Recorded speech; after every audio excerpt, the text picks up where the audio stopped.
Hi, I'm Andy Jones, content editor for Plaid's online education program, Let's Paint. Today, it's all about base coating.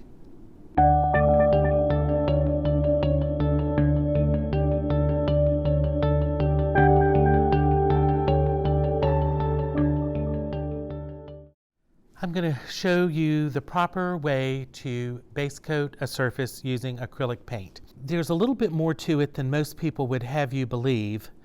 Some people just simply say to paint it and you're done, but there's secrets that I need to share with you. First thing is, don't put your paintbrush in water before you pick up paint on your brush. That's just going to thin your paint down, and when you put thin watery paint on unsealed wood, it's going to raise the grain and make it rough as a corn cob.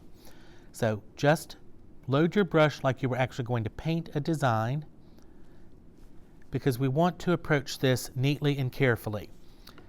Now, some people would say to paint and stroke across the surface, and you can do that. I think it's better if you start at the end and go back to the beginning. And the reason that I do it this way is because each time I make a brush stroke, I'm going to come back and I'm going to soften over that. If I start here, each time I come back, I'm going to either dig into it, I'm making a sharp beginning.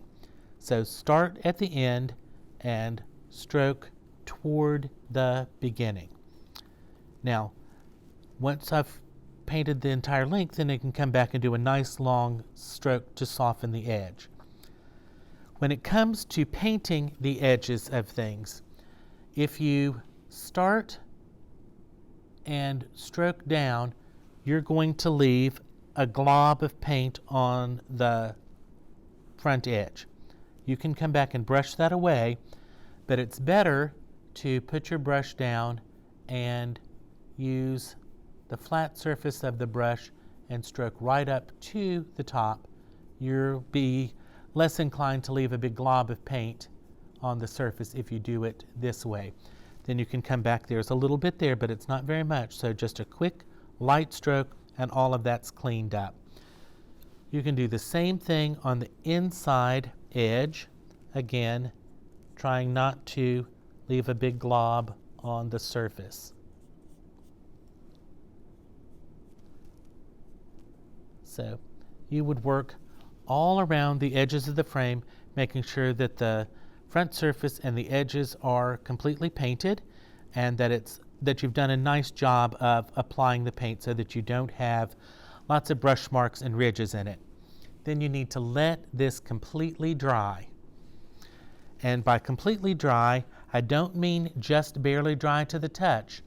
If you touch the surface and there's no wet paint on it, but it still feels cold to the touch, it's still wet. It's not dry until it doesn't feel cold anymore. Then, one of the important things to do is to sand your frame. So I have a frame here that's been base coated, it's dry to the touch, it does not feel cold, and I'm going to use a Folk Art Home Decor sanding block, and these are available in your craft stores. This is a medium grit sanding sponge, and one side feels a little bit rougher than the other side, so using the smoother side, simply hold the sponge and gently but firmly sand the surface. It's important that you not neglect this step. Too many times people think they've properly prepared their surface and they put on 2 coats of paint and it's still rough as a corn cob, and they go to paint their design on it and they're like, I don't know why I can't get a smooth edge. And it's like, because you're working on a surface that you didn't prepare properly. So don't forget to sand the edges using long, straight strokes. If you have a large area, sand with the grain of the wood, usually the length, and use straight strokes. Don't sand like a windshield wiper or like you're making rainbows on the surface. Always sand straight with the grain if possible. And then take a moment to feel the surface. If it still feels rough, go back and give it another little bit of sanding. This edge is particularly rough, so just get in there and give it a good sanding. Come back and feel it. If it still feels rough, sand a little bit more. You want to make sure that your surface feels good. Now, you should ideally use a tack cloth from the hardware store to get any sanding dust off, but oftentimes simply wiping it down with a paper towel will help remove any excess sanding residue that's on the surface.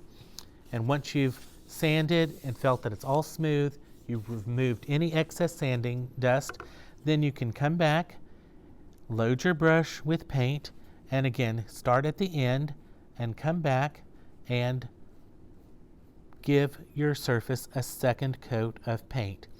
You'll notice that this coat of paint goes on much quicker, much easier, and much smoother than your first coat because you've sealed the surface of the wood with the acrylic paint and then you've sanded it smooth. Always try to finish up with a long, light stroke the length of the surface. I will tell you that if you are always in a hurry and trying to do everything at 100 miles an hour, you're not going to do the best job that you could. So take the time to properly prepare your surface, making sure that you've done a very thorough job, and then when you go to paint your design, it will be much easier and a much more pleasant experience for you. So, to recap, always put a nice coat of paint on the surface, starting at the end and going toward the beginning so that you feather each stroke on, then finish up with light strokes. Let your paint thoroughly dry, then sand the surface and apply a second coat, and you'll have beautifully prepared surfaces to paint on.